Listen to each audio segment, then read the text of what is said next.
गंगा जन्म की कथा। एक ऋषि विश्वामित्र ने कहा, वत्स राम, तुम्हारी ही अयोध्यापुरी में सगर नाम के एक राजा थे। वे पुत्रहीन थे। सगर की पटरानी का नाम केशिनी था, जो कि विदर्भ प्रांत के राजा की पुत्री थी। केशिनी रूपवती, धर्मात्मा और सत्यप्रायण थी। सगर की दूसरी रानी का नाम था सुमति, जो राजा अरिष्टनेमि की कन्या थी। महाराज सगर अपनी दोनों रानियों को लेकर हिमालय के भृगुप्रस्रवण नामक प्रांत में गए और पुत्र प्राप्ति के लिए तपस्या करने लगे।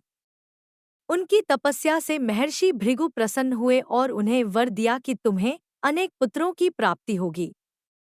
दोनों रानियों में से एक का केवल एक ही पुत्र होगा, जो कि वंश को बढ़ाएगा, और दूसरी के 60,000 पुत्र होंगे।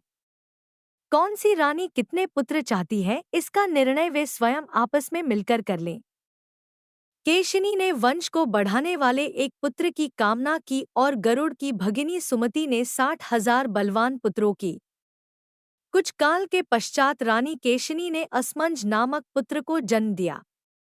रानी सुमति के गर्भ से एक तूम्बा निकला, जिसे फोड़ने पर छोटे छोटे 60,000 पुत्र निकले। उन सबका पालन पोषण घी के घड़ों में रखकर किया गया। कालचक्र व्यतीत होते गया और सभी राजकुमार युवा हो गए। सगर का ज्येष्ठ पुत्र असमंज बड़ा दुराचारी था और उसे नगर के बालकों को सरयू नदी में फेंककर उन्हें डूबते हुए देखने में बड़ा आनंद आता था। इस दुराचारी पुत्र से दुखी होकर सगर ने उसे अपने राज्य से निर्वासित कर दिया। असमंज के अंशुमान नाम का एक पुत्र था। अंशुमान अत्यंत सदाचारी और पराक्रमी था। एक दिन राजा सगर के मन में अश्वमेध यज्ञ करवाने का विचार आया। शीघ्र ही उन्होंने अपने इस विचार को कार्यरूप में परिणत कर दिया। राम ने ऋषि विश्वामित्र से कहा, गुरुदेव, मेरी रुचि अपने पूर्वज सगर की यज्ञ गाथा को विस्तार पूर्वक सुनने में है। अतः कृपा करके इस वृतांत को पूरा पूरा सुनाइए। राम के इस प्रकार से जिज्ञासा व्यक्त करने पर ऋषि विश्वामित्र प्रसन्न होकर कहने लगे, राजा सगर ने हिमालय एवं विंध्याचल के बीच की हरितिमायुक्त भूमि पर एक विशाल यज्ञ मंडप का निर्माण करवाया। फिर अश्वमेध यज्ञ के लिए श्यामकर्ण घोड़ा छोड़कर उसकी रक्षा के लिए पराक्रमी अंशुमान को सेना के साथ उसके पीछे पीछे भेज दिया। यज्ञ की संभावित सफलता के परिणाम की आशंका से भयभीत होकर इंद्र ने एक राक्षस का रूप धारण किया और उस घोड़े को चुरा लिया। घोड़े की चोरी की सूचना पाकर सगर ने अपने 60,000 पुत्रों को आज्ञा दी कि घोड़ा चुराने वाले को पकड़कर या मारकर घोड़ा वापस लाओ। पूरी पृथ्वी में खोजने पर भी जब घोड़ा नहीं मिला तो इस आशंका से कि किसी ने घोड़े को तहखाने में न छुपा रखा हो, सगर के पुत्रों ने संपूर्ण पृथ्वी को खोदना आरंभ कर दिया। उनके इस कार्य से असंख्य भूमितल निवासी प्राणी मारे गए। खोदते खोदते वे पाताल तक जा पहुँचे।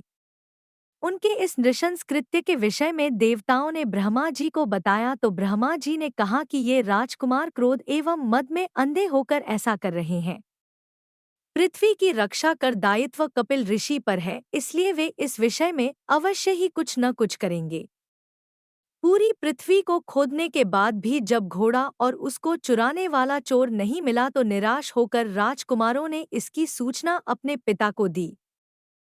क्रुद्ध सगर ने आदेश दिया कि घोड़े को पाताल में जाकर ढूंढो। पाताल में घोड़े को खोजते खोजते वे सनातन वसुदेव कपिल के आश्रम में पहुंच गए। उन्होंने देखा कपिलदेव तपस्या में लीन है और उन्हीं के पास यज्ञ का वह घोड़ा बंधा हुआ है। उन्होंने कपिल मुनि को घोड़े का चोर समझकर उनके लिए अनेक दुर्वचन कहे और उन्हें मारने के लिए दौड़े। सगर के इन कुकृत्यों से कपिल मुनि की समाधि भंग हो गई। उन्होंने क्रुद्ध होकर सगर के उन सब पुत्रों को भस्म कर दिया।